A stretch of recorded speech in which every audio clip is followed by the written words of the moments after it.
で現行の生産を推し進める一方、その持続可能な発展のための物質技術的土台を固めるのに傾注しています。金属工業省では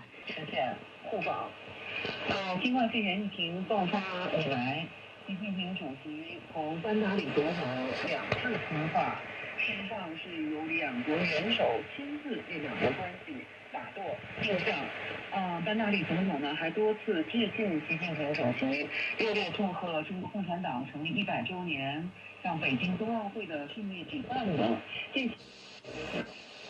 Most glamorous blonde woman on there who's not a bimbo.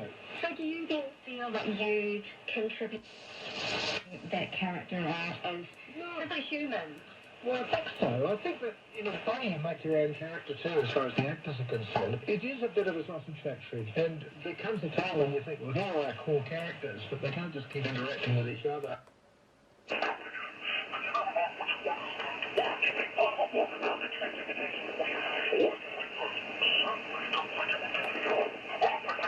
I said, my goodness, we must get more Asian people in there. I had an idea. Why don't we have an Asian character?